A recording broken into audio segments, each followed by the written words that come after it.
It's going well.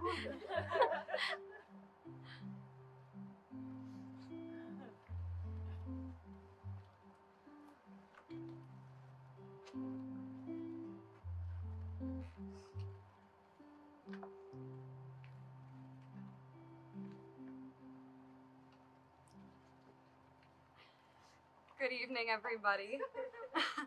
Wow, this bodes well for how the rest of this is gonna go. This is a long time coming. Are we ready to get Brad and Maeli married?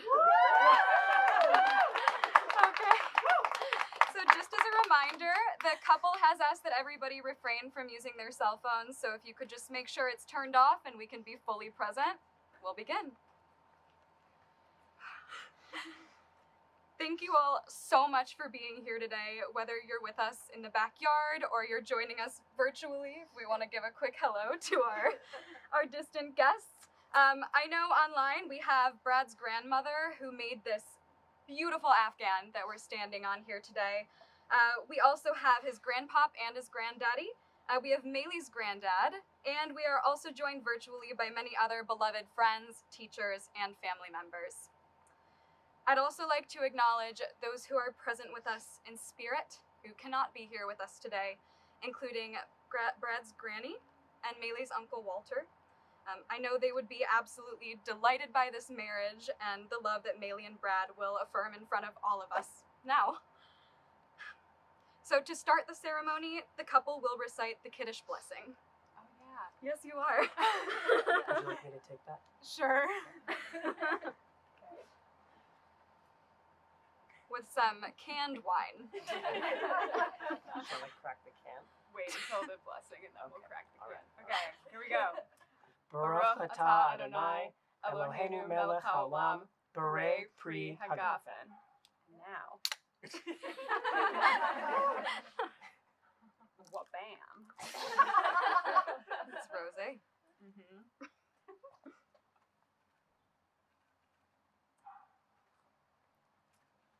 Delicious. It's really good. Okay. I'd now like to invite friend of the groom, Julia, who will be reading Sonnet 116 by William Shakespeare.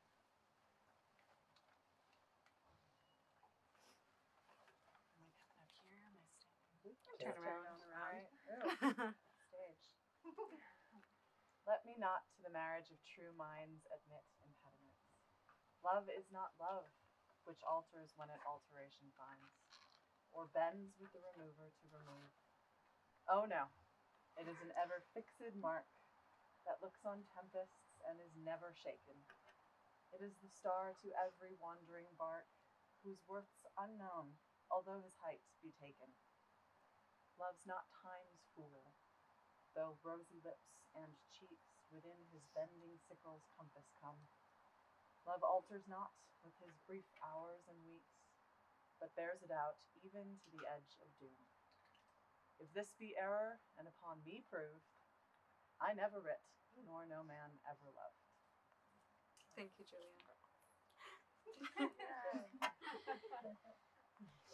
The traditional Sheva Brachot, did I do that okay? It was good. Okay.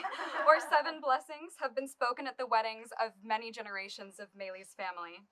I now invite Maeli's brother Ben, looking extremely dapper in his suit, to share the blessings with us today. It's nice of you to lie in front of everyone. Not a lie. Baruch atah Adonai, Eloheinu melech haolam, Borei pri hagafen. Baruch atah Adonai, Eloheinu melech haolam, shehakol bara lichvodo. Baruch atah Adonai, Eloheinu melech haolam, yotzer ha'adam. Baruch atah Adonai, Eloheinu melech haolam, asher yatza et ha'adam betzalmo betzelem demut, chavnito vehitkon, wimiminu, binyan adead.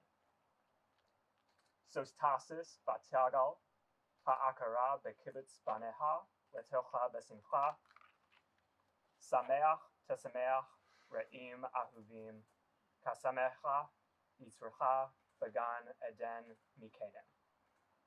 Baruch atah Adonai, Eloheinu melech haolam, asher bara sason besimcha, chatan bakala, gila rina, ditza vechledava, ahava ve'achava, veshalom vereut. Baruch atah Adonai, misameach, chatan im hakala. Thank you. In the spirit of honoring old family traditions while also creating new ones, we invite you to participate in a new 7 Blessings ritual. Those of you who have attended a Goren Thanksgiving may find this familiar, so I now invite Mother of the Bride, Maeli, to lead us. Hello, everyone here. Hello, everyone here.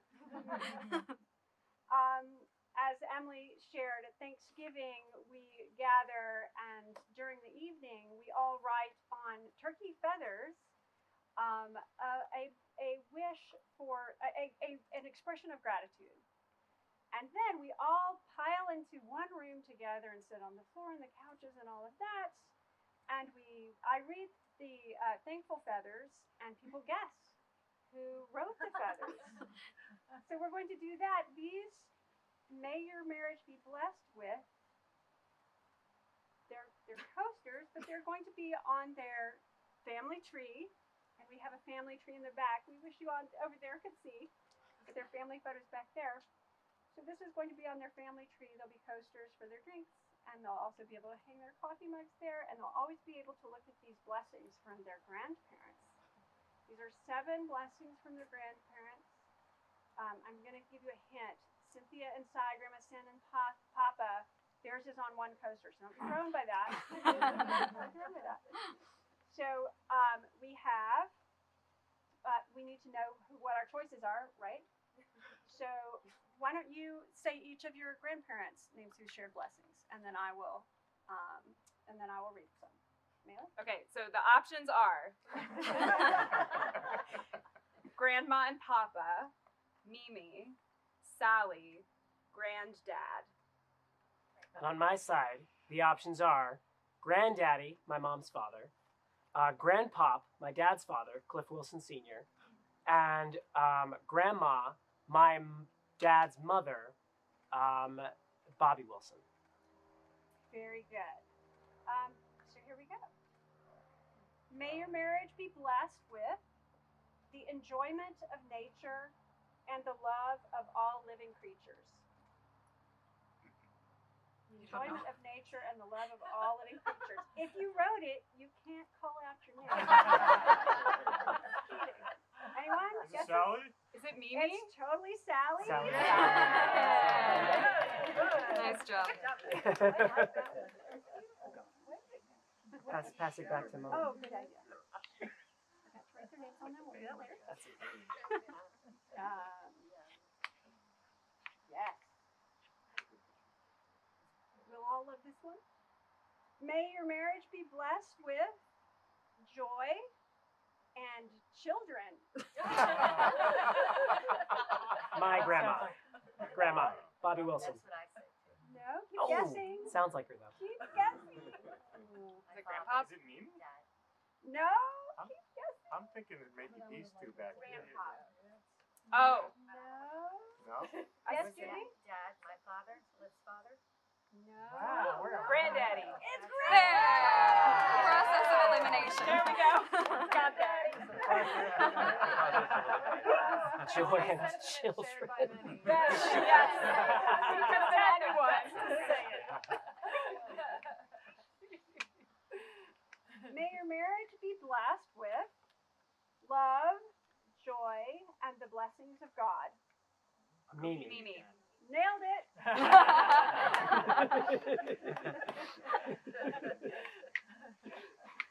Shuffling, we're shuffling. May your marriage be blessed with lots of music, theater, and good times together. Granddad. Keep guessing. Grandma? Keep guessing. Yeah, that. Yeah. Grandpop it is. I was gonna say, but I May your marriage be blessed with joy, laughter, love, and the traditions that will bind and nourish you. Cynthia. Yeah. And Yeah, sit inside. Ben wins this game. every year. He's had a lot of experience.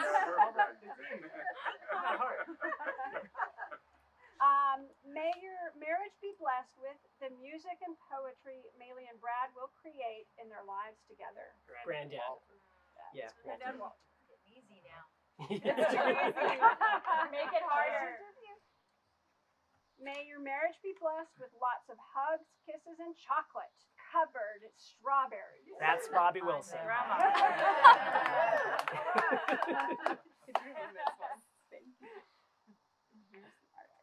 Thank you, Mom. That was Great. Thank you, Molly. Thank you. Okay, I now invite all of you to keep it together because I invite friend of the bride and groom, Maeve, to come and sing.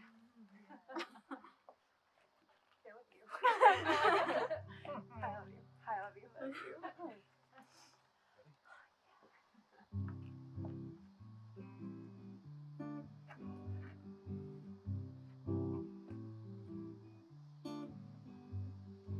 Time after time, I tell myself that I'm so lucky to be loving you. So lucky to be the one you run to see in the evening when the day is through. I only know what I know. The passing years will show. You've kept my love so young, so new. And time after time, I tell myself that I'm so lucky to be loved by you.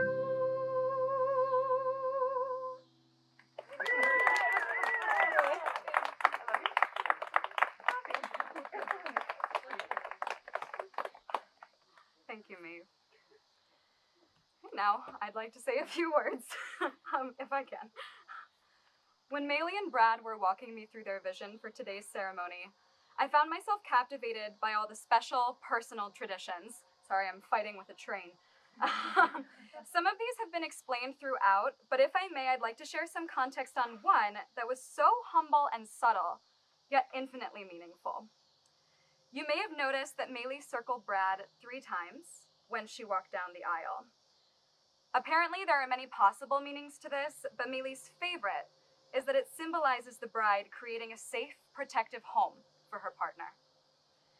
As I went over and over in my head about what to say that could possibly honor these 2 amazing people that we're all so excited to celebrate today, I just kept going back there. Home. A lesson I've learned through several moves in the past few years, from Illinois to New York, and then all the way over to France, is that home isn't necessarily a place, but it's about the people. Whether Maeli and Brad lived at the same address or apart due to school or work, wherever they came together was home. In case you need a refresher, I asked Maeli like 50 times, I'm sorry, on where they've lived, here you go, and I have to read this directly from my notes because I will mess it up. It's complicated. During their relationship, they had 1 year of overlap at Princeton, right? I might also get this wrong. Then Maeli did another year there while Brad was at least in the area for a year after his graduation. When she was in her final year of college, though, Brad moved to Providence for grad school. So far, so good? Okay. Yes. it gets much more complicated. She joined him there after she graduated, where they both spent 1 year before Maeli moved to Chicago while Brad stayed to finish his degree. Then they were both in Chicago for a year before it was Maeli's turn to move to New Haven this time for grad school, and Brad moved to New York. Then out of nowhere, the pandemic hit and took the couple to Lake Geneva. Together, this time though, in case you've lost track. Many of the couples I know lived apart when they started dating and then moved in together. And that's the end of that story. But Maeli's and Brad's physical distance gave them an opportunity to grow their relationship through communication and respect.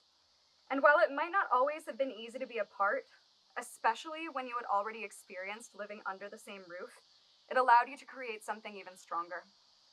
Your home together was found in phone calls, in visits, and in the safety and comfort of what you had built in your souls. This notion of home also ties beautifully to where we are today. Rather than renting a venue, Maeli and Brad have chosen to have their wedding at her childhood home. How fitting for their relationship, but also for the relationship that the couple has built within each other's families. The Gorens, hi, are some of the most welcoming and loving people I know. Not just in their hosting today, but always. They've even had me over without Maeli even being here, and by the way, meeting Muddy as a puppy was probably the highlight of my sister's summer. Sorry you weren't there for that moment, but it was great. Brad has also spoken to me about how the Gorens have made a home for him here, how they've welcomed him with no judgment. Likewise, the Wilsons have opened their home to Maeli, even without Brad at times, giving her a space where she could be appreciated for her eccentricities. Her word, not mine. And could make joyful music with the rest of the family. I chatted with Maeli and Brad separately about each other's families, and they both said the same thing. We don't differentiate. It's just our family, our home. Now, I'd be remiss not to at least take a tiny opportunity here to remark on my own relationship with Maeli, but I do promise this ties in. We became friends in the fall of my sophomore, her freshman year of high school. But the friendship really flourished when we played sisters Amy and Meg in Little Women that spring, nearly 15 years ago. Gosh. On closing night, Maeli gave me a copy of the book, which I hadn't actually read before doing the show, and also admittedly didn't pick up for more than a decade. Even though I didn't know if I'd ever actually read it, I still felt compelled to put it in my suitcase with me when I moved to France. Having something gifted from Maeli was like bringing a little piece of home with me wherever I went. Well, I finally got around to it last year and came across this quote. This is from Little Women. The power of finding beauty in the humblest of things makes home happy and life lovely. Now, I'm not sharing this quote because I think it's a message on how Maeli and Brad should live their lives going forward. I'm sharing it because it perfectly encapsulates a spirit that's already there within you both.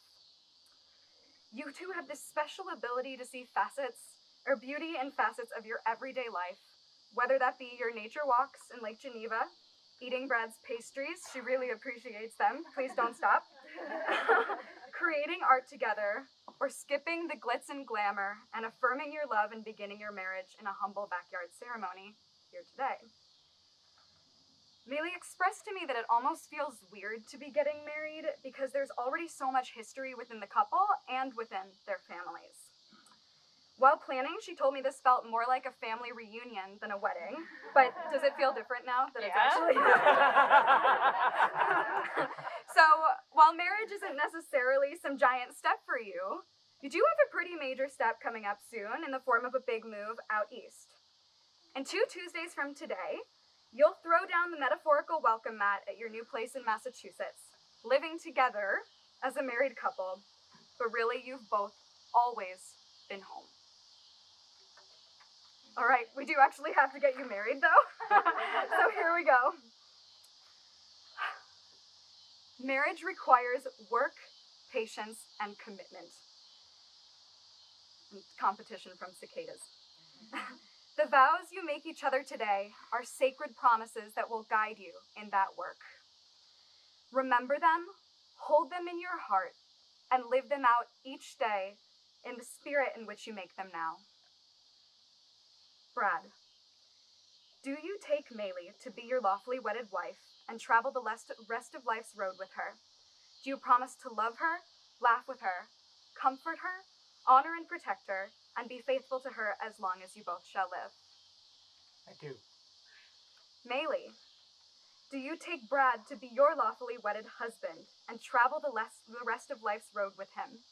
Do you promise to love him, laugh with him, comfort him, honor and protect him, and be faithful to him as long as you both shall live? I most certainly do. Then Maeli and Brad, please turn to each other and share your own personalized vows.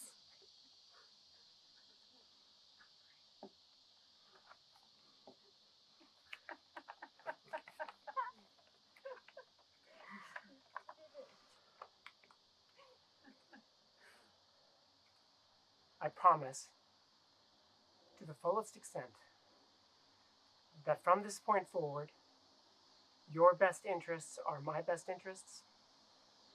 I promise to listen to you, to value your opinions, to consider your suggestions. I promise to be honest and straightforward with you, not to jealously guard my time and attention, but to share it abundantly with you. I promise to keep and maintain a home with you, and to value and care for it responsibly.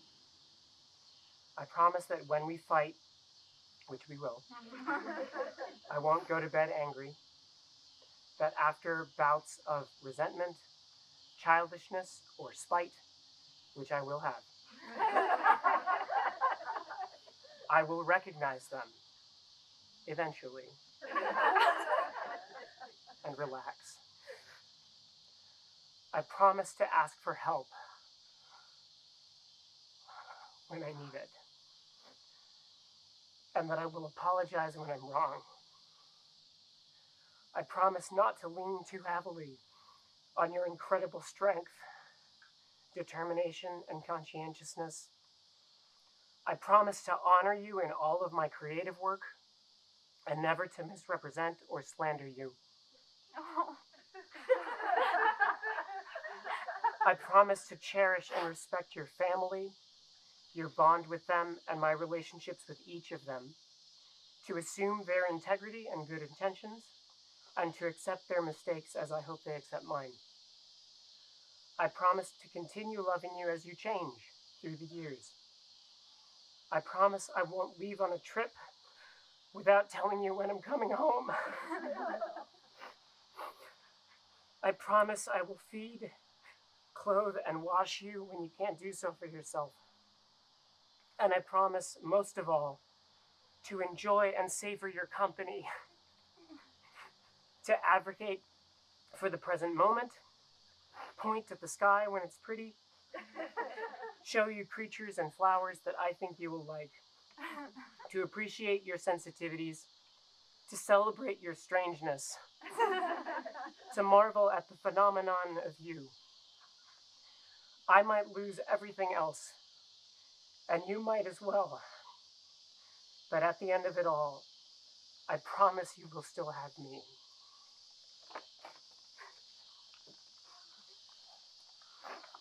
Oh no! Oh. Okay.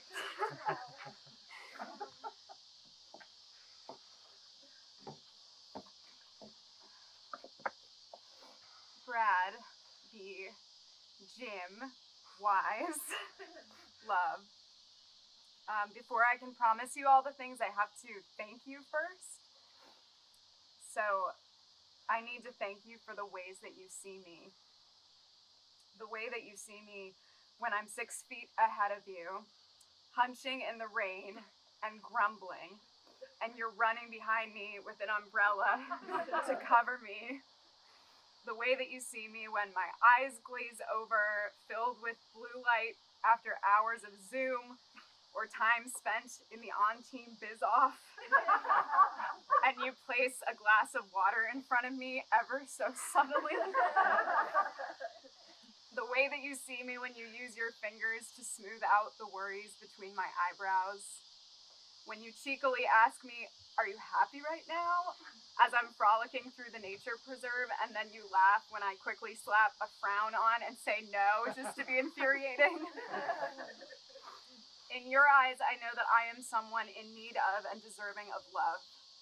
You look at me and see 1,000 different ways to love me, changing every day, every minute, all the time. That is such a generous way to look at a flawed and human person. I'm marrying you because I want to always be the one who sees you, a person in need of and deserving of love, and who answers the call. When you're wrapped in blankets on the couch and gazing after me as I trundle off to bed, I will come back and give you a hug. When your chest is swelling with pride at some new bread that you've just made, or the hilarious joke you've just told, I will be the first to taste, to yum, or to laugh. When you're sweating in your anxiety, I will do your taxes for you. Or help you make a list. I will let you know how missed you are when you are gone, and how deeply felt and appreciated your presence is when you come home to me. And I will love you in the ways that I will love and cherish our family, see them as someone's in need of and deserving of love, and answer their call. I am a flawed and human person, but the honor of being yours makes me capable of such shining generosity. Thank you for seeing me in all of my changes and evolutions, always as the one that you can love. I vow to see you in all of your changes and evolutions, all of your learning and all of your growing. Wherever you may go and whatever you may become, I vow to love you in every language that I can speak, think, and act. I'm your family, and I'll be fierce about that. But I will also be flexible and nimble, and I will practice patience. I love you. I'm grateful to love you. You're my why. Let's get married. Got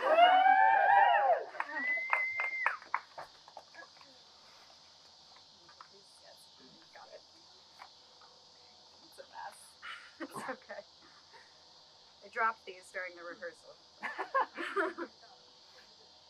These rings are a symbol of the commitments you've made to each other today. Brad, place this ring on Maeli's finger and repeat after me. Place it on. I give you this ring, I give you this ring, and I give myself to you. and I give myself to you. I am my beloved's, and my beloved is mine, I am my beloved's, and my beloved's is mine, as long as we both shall live. as long as we both shall live. Maeli, place this ring on Brad's finger and repeat after me. I give you this ring, I give you this ring, and I give myself to you. and I give myself to you. I am my beloved's, and my beloved is mine, I am my beloved's, and my beloved is mine, as long as we both shall live. as long as we both shall live. Brad and Maeli, we have heard your promise to share your lives in marriage. It is my joy to declare you married.